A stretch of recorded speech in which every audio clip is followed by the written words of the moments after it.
Hola, ¿cómo andan, Facundo? ¿Bien? Muy bien, por suerte. Axel, estábamos hablando desde el comienzo del programa respecto a esta noticia de las paritarias, en cuánto se van a discutir las paritarias, y la primera consulta tiene que ver con esto, teniendo en cuenta que los pronósticos que hizo el gobierno en años anteriores, sobre todo respecto al tema de inflación, finalmente estuvieron muy lejos de lo que sucedió efectivamente.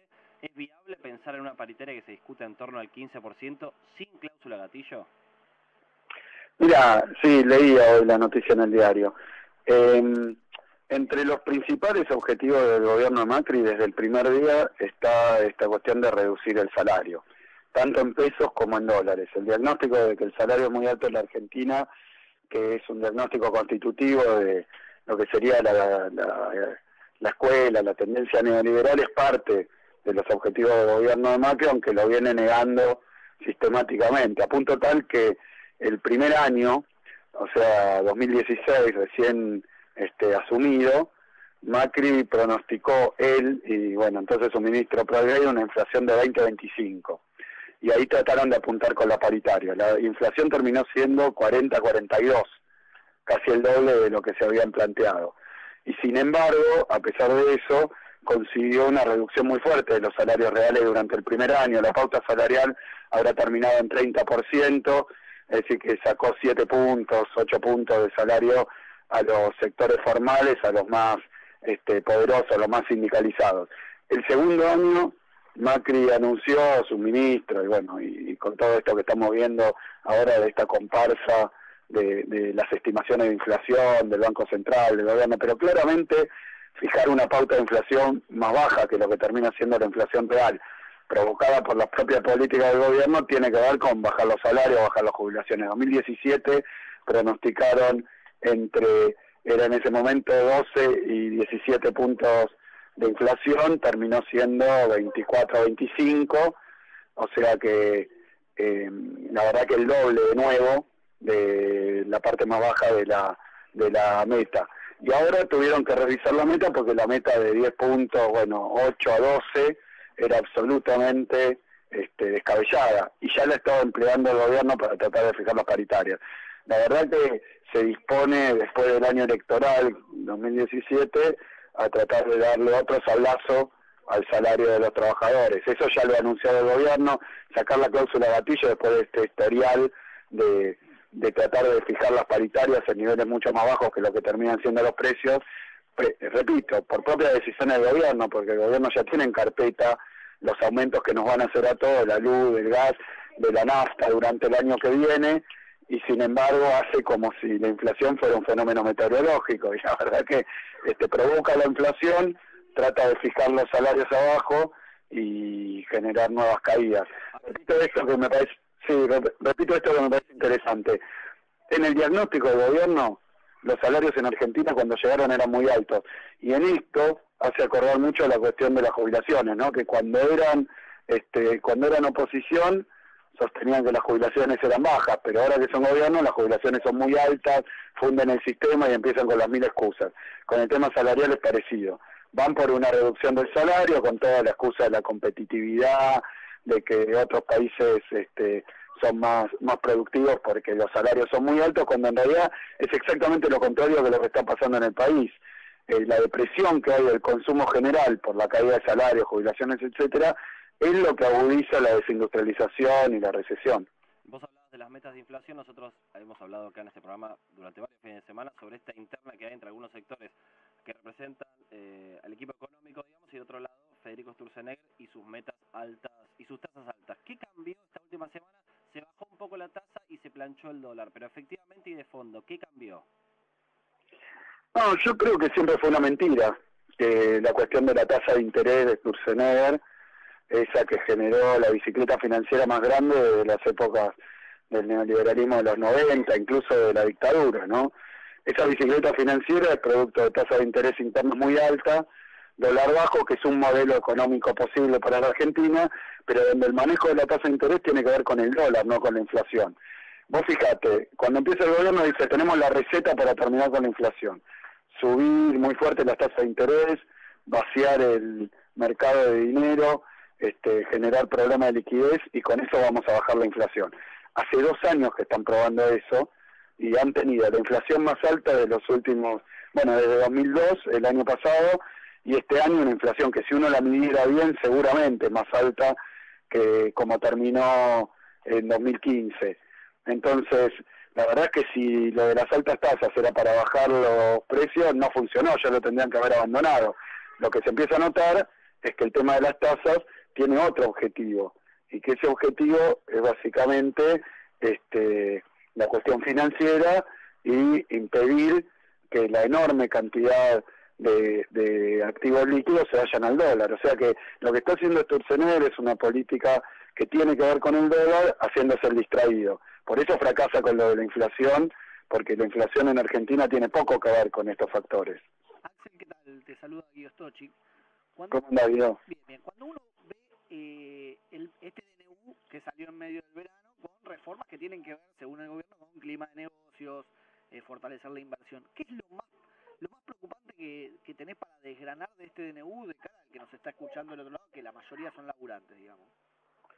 Primero, el DNU mismo.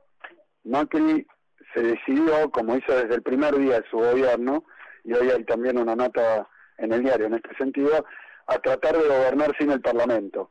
Este DNU es en sí inconstitucional, está terminando modificando más de 100 leyes, derogando casi 20 leyes, es decir, Macri se toma la atribución de terminar con leyes y modificar leyes, que es una atribución del Parlamento.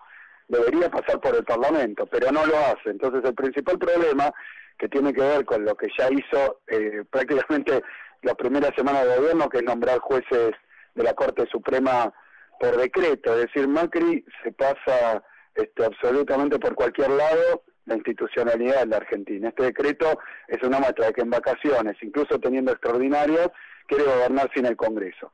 Después viene la lista de cosas que hace, que es el segundo factor de gravedad. El primero es que no puede gobernar así, no puede gobernar pasando por arriba al Parlamento, y esto es algo que nosotros, bueno, ya necesitamos que otros sectores que han sido votados para hacer oposición, actúen de oposición, y podamos parar la locura de que estando el Congreso listo para sesionar, si Macri tuviera necesidad y urgencia de algo, que tampoco la tiene, ahí estaríamos discutiendo las leyes, pero probablemente no se aprueben, porque de nuevo ocurre que en esta batería de decisiones que toma Macri, no hay ninguna, absolutamente ninguna, a favor de los sectores populares, a favor de las mayorías, a favor de los laburantes, todo al revés, todo para atrás, todo en contra. Después lo que hay que ver es un ranking de cuál es más grave, ¿no? Es tremendamente llamativo el tema de la embargabilidad del sueldo. De esto se habló bastante, pero me parece que hay que recalcarlo, porque yo hoy rehacía las cuentas, ¿no? Sí. Un tipo que sacó un crédito UVA, ¿no? Actualizable por inflación, contra los créditos que se daban antes, los créditos tradicionales, a 20 años, pero con 3 años fijos. Cuando tenía que sacar el crédito, si lo sacó en marzo del año pasado, cuando empieza este sistema, la cuota le salía a 7.000 pesos. Hoy esa cuota sale 12.000 pesos, pero eso no es lo más grave. Lo más grave es que cuando sacó el crédito, si era de 1.000.000 de pesos, le dio 1.000.000 de pesos. Pagó como 200.000 pesos y hoy debe 1,5 millones casi. Lo repito, el que sacó un crédito UVA en marzo del año pasado, hoy debe un 50% más y tiene la cuota casi el doble de alta. Axel, sobre esto te iba a preguntar, porque a mí se me pasó la noticia que ves que los bancos van a poder vender las carteras de hipoteca y que también estas medidas de la embargabilidad de las cuentas sueldos tienen que ver con darle cierto margen de seguridad a los bancos. ¿Crees que se apresuraron con los UVA, que lo que lo está diciendo vos, quien se metió en un UVA no sabía bien en qué se estaba metiendo, se explicó mal? ¿Qué es lo que está pasando con los UVA para el que nos está escuchando del otro lado, que seguramente se sacó un crédito y está preocupado?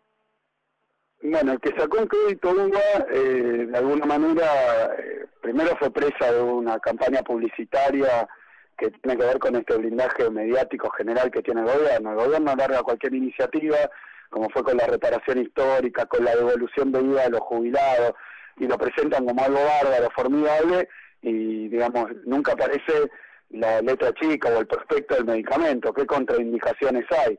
Los créditos UVA pueden funcionar bien, ajustándose por inflación, si hay baja inflación. Pero evidentemente, como el gobierno mintió tanto con por un lado, cuáles eran las verdaderas causas de la inflación. Segundo, con cuál iba a ser el objetivo cuál iba a ser el resultado de su política inflacionaria. Y tercero, con los números que va generando el aumento de los precios, porque creo que en esto creo que esto lo entiende mejor muchas veces el tipo común que alguien que se pone con sofisticados modelos. Como el gobierno viene devaluando periódicamente, la devaluación se va a precios.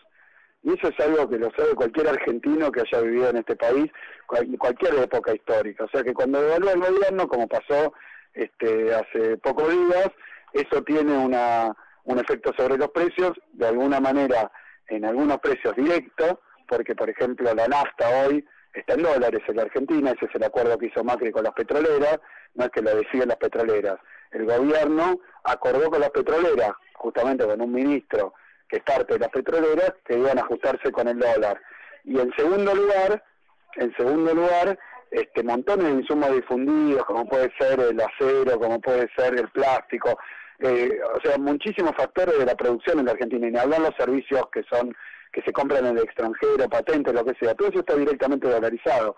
El gobierno cada vez que devalúa le pega un empujón a los precios. Pero además, con estos aumentos tarifarios que ya llegan a más del 1000%, obviamente generan también un proceso inflacionario muy fuerte para la mayoría de los trabajadores. Quiere decir que el gobierno que promete que va a bajar la inflación es el que la genera. Además, ni hablar de no controlar para nada la formación de precios de los supermercados, en los sectores productivos, ni siquiera de los importadores, porque acá dejan importar, pero después la fijación de precios se decide de una manera totalmente arbitraria, con lo cual la importación tampoco reduce la inflación. Conclusión de todo esto, para que entienda bien la gente, lo que hizo el gobierno es decir que había una especie de piedra filosofal, de nuevo invento, que eran créditos baratos, atando los créditos a la inflación, indexando los créditos. Y lo que pasó es que el propio programa del gobierno fue absolutamente inefectivo para parar la inflación. Es decir, que te dan un crédito que se ajusta por inflación y después generan inflación. Nosotros venimos diciendo desde hace mucho que al gobierno le sale mejor la política que la economía. Vos das cuenta de muchos de estos errores de gestión económica. Bueno, cada uno analizará si fueron errores o cosas que fueron buscadas, pero la consulta a nivel político es qué va a hacer el peronismo. ¿El peronismo va a poder hacer frente a un gobierno que a todas luces hoy tiene un escenario favorable, según la mayoría de las encuestas de cara a 2019? ¿Van a poder los sectores diversos que hay en el peronismo y que hoy en día no quieren estar juntos? La oposición en general, digamos. Exactamente. ¿Van a poder jugar en tándem? ¿Cómo lo ves vos? Mira, yo estoy muy confiado en algo que para mí es una receta política infalible. Acá hay enormes sectores de la población que están siendo atacados por estas políticas y además estafados por un gobierno que usa la comunicación para desviar, para distraer, para confundir o directamente para mentir con respecto a lo que hace, por qué lo hace, cuáles son sus resultados. Ustedes hablaban de errores de política económica. Sí.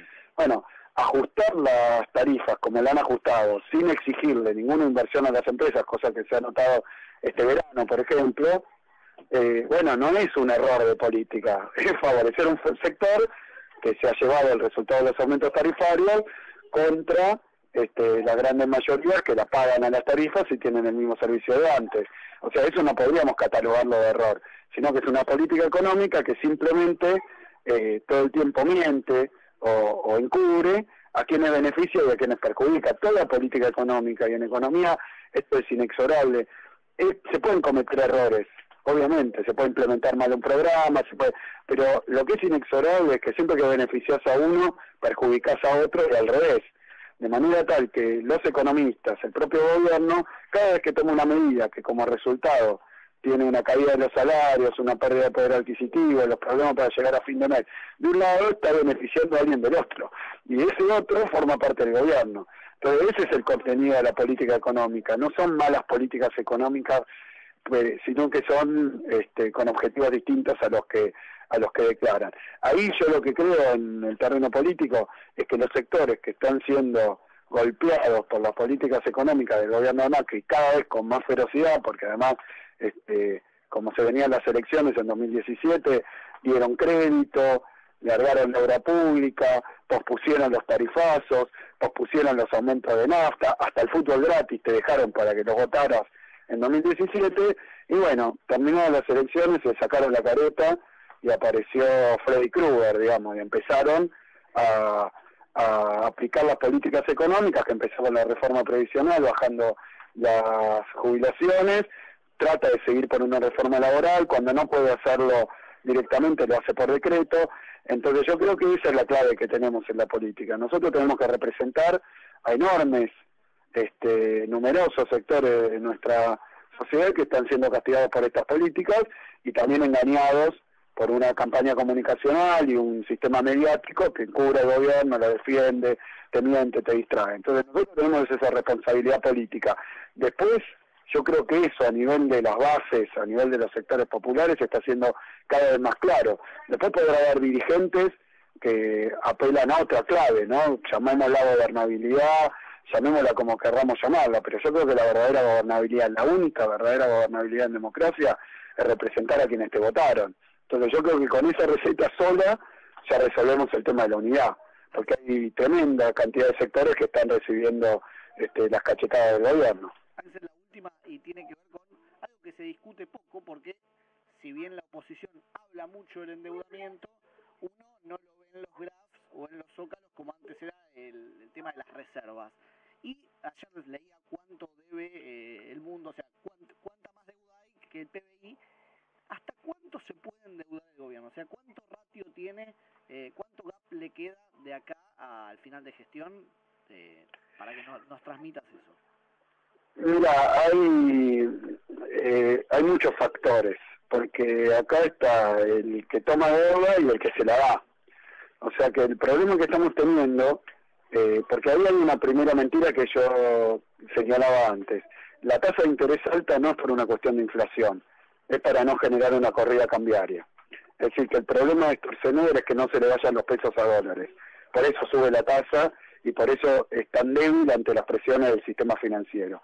Porque cada vez que Sturzenegger toca un poquito la tasa para abajo, se le van a dólar y fuerzan una devaluación que le da mayor rentabilidad. La otra mentira es que el gobierno se está endeudando para no ajustar. Este gobierno está endeudándose a una velocidad colosal, pero además está ajustando muy fuerte. Ha ajustado estos 2 años muy fuerte y se propone seguir haciéndolo. ¿Para qué toman los dólares? Los dólares los toman por la cuestión, de nuevo, del déficit externo, de la fuga de capitales, del modelo importador, desindustrializador que han formado. Es decir, ellos necesitan cada vez más dólares porque necesitan los dólares. Necesitan dólares que no le entran ni por exportaciones ni le entran por inversión extranjera, es decir, que están tomando deuda para sostener la fuga de capitales, para sostener el enorme aluvión importador. Entonces el endeudamiento del gobierno tiene un problema que ya se ha visto muy claramente con los números de este año, que es que cada vez hay más fuga, cada vez hay más déficit externo, cada vez hay menos inversión extranjera. Entonces la verdad es que ese problema estructural cada vez se nota más claro. Eso sería el factor interno, es decir, ya se nota que esto que el endeudamiento que toma el gobierno es del malo, porque uno puede endeudarse para crecer, para generar capacidad productiva, para generar producción. Este endeudamiento que toma el gobierno es para todos usos absolutamente especulativos y absolutamente poco provechosos para la economía nacional. Eso ya se vio, ese factor interno. Ahí el límite para mí es una cuestión de percepción, pero hay un momento que el gobierno, ya existe ese momento, que no genera los dólares para pagar los intereses de deuda, no genera los dólares para pagar las importaciones, y eso ya está ocurriendo. O sea que ese límite de alguna manera ya se alcanzó. Pero claro, siempre y cuando siga habiendo crédito, y esto le puede pasar también a algunos sectores, por ejemplo, de las empresas, que pueden vivir a crédito durante mucho tiempo. Y ahí empieza a depender de hasta cuándo quieren prestarle. Porque el acreedor se empieza a dar cuenta que, como pasó en los 90, que si deja de prestar, el que no cobra es él. Entonces, la verdad que el acreedor también tiene interés en sostener estos procesos de endeudamiento, porque es lo que le mantiene funcionando la bicicleta. Ahí, obviamente, la situación de los acreedores externos tiene muchos factores más difíciles de estudiar o de predecir, porque ahí ya depende de cómo se mueve el mundo financiero internacional, los grandes bancos, cómo mueva el propio Trump y Estados Unidos la tasa de interés interna, qué hace China con la deuda norteamericana. Son todos factores difíciles de analizar cortito. Lo que sí conocemos son de diversos episodios históricos, como fue en el 82 con la crisis de deuda, como fue a fines de los 90, mediados ya con el efecto tequila, después la crisis brasileña, después la crisis rusa.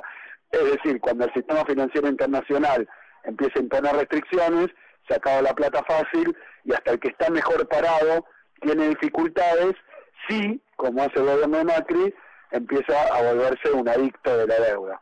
Necesita la deuda para sostenerse en pie, no por lo del gasto público, sino porque no tiene dólares, no genera dólares la economía argentina. Este ha sido un problema histórico, tiene que ver con la crisis de Brasil, pero muy pocos gobiernos han actuado con tanta irresponsabilidad. Cuando vos tenés ese problema de que tenés una carencia de dólares casi estructural, le pasa a muchos países del mundo, no abrís tu cuenta capital, o sea, no abrís la especulación financiera, la entrada y salida de capitales de una forma absolutamente indiscriminada como ha hecho Macri, no abrís las importaciones de manera indiscriminada, no fomentás esa sangría, digamos. Esto ha sido como, vos ves un problema de una pérdida y en lugar de taparla abrís más el agujero, ¿no?